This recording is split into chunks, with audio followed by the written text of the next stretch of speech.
की तुमच्या हातातले एक एक बाजू काढून सगळ्यांनी मुख्यमंत्री साहेबांना दिली पाहिजे.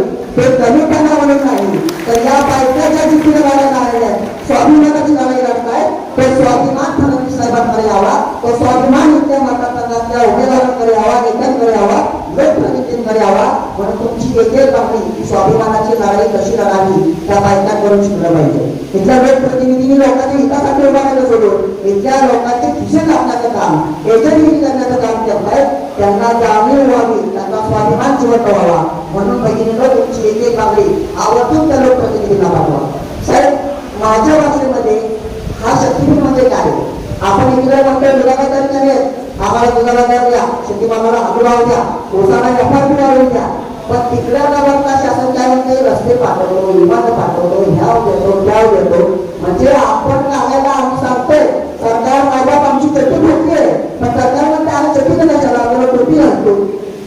म्हणजे शेतकऱ्याची चट्टी काढून याची बदल टोपी घालायची ही वृत्ती नक्की करते.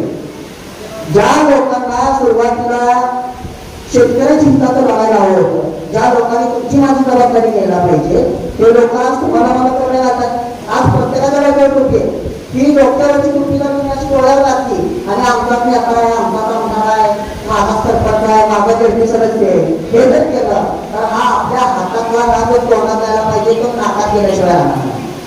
तुमच्या माझं काय प्रश्न विचारलं की माझी ही नाक मोलाची माझ्या आजा पंजाला जपलेली जमीन जर माझ्या रस्त्यात गेली कुठल्या एजंटच्या 4 पैशासाठी, काही जणांना गेलेले निवडणुकीचे पैसे काढायचे, तर काय जणांना येणाऱ्या निवडणुकीत वापरण्यासाठी पैसे काढायचे. त्याच्यासाठी नवीन अर्थ आहे. एक आमदार म्हणले त्या दिवशी की हा शक्तीपीठ महाराज कसा होत नाही, कोणाच्या पायथ्यात लहान आवाज येतो. आपण ह्या माणसाला हेच माहित नाही की या शेतकऱ्यांच्या पोरांच्या मनगडात किती दम आहे, किती जोर आहे. ज्या लोकांनी तुम्ही जी ज्याला आपण खांद्यावर घेऊन करू शकतो त्या लोकांना आपण उठून आगळून दिला शकतो. ही सांगायची जबाबदारी माझी तुमची. सांगणार का नाही? हा प्रयोग करून नका शक्तीपीठ महामार्गाला वेळेत शेवटपर्यंत राजशक्ती साहेबांच्या मार्गदर्शनाखाली तुमचा मागा असणार आहे का नाही? हा प्रयोग करून सांगा शक्तीपीठला वेळेत पुन्हा होणार आहे.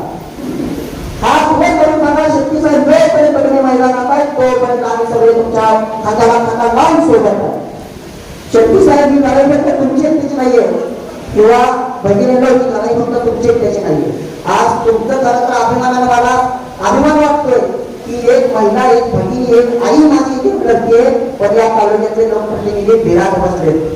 या तालुक्याचे लोकप्रतिनिधी समाजाच्या स्वार्थासाठी या शेतकऱ्यांच्या जमिनी सरकारच्या कशात, इथल्या एजंटांच्या कशात राहायला बसलेले आणि हे थोडंसं थांबलं पाहिजे. शक्ती साहेब, आमचा तुमच्यावरती डोळे दाखवून विश्वास आहे, कारण पाठीमागच्या तुमच्या संघर्षामुळे आज माझी लोक, माझ्या भागातली लोक सुखी आहेत, आनंदी आहेत. त्यामुळे तुमच्या नेतृत्वात आम्ही 100% या लढाईमध्ये आम्ही शेवटपर्यंत सोबत आहोत. आपली लढाई ही आपल्या चटणीसाठीच असली पाहिजे, कोणाच्या टोपी टाळलेल्याच्या आयराला भरू नका. एवढं फक्त लक्षात घ्या. मुद्द्याची लढाई मुद्द्याला लढलं पाहिजे. ही लढाई फक्त शक्तीपीठची नाही, ही लढाई तुमच्या माझ्या स्वाभिमानाची आहे, ही लढाई तुमच्या माझ्या पुढच्या पिढ्यांची आहे आणि ही लढाई आपल्या गाव पुसातला आपलं गाव पण करण्याची आहे. याची लढाई आपण शेवटपर्यंत स्वाभिमानाने लढा अशी मी अपेक्षा व्यक्त करतो. धन्यवाद.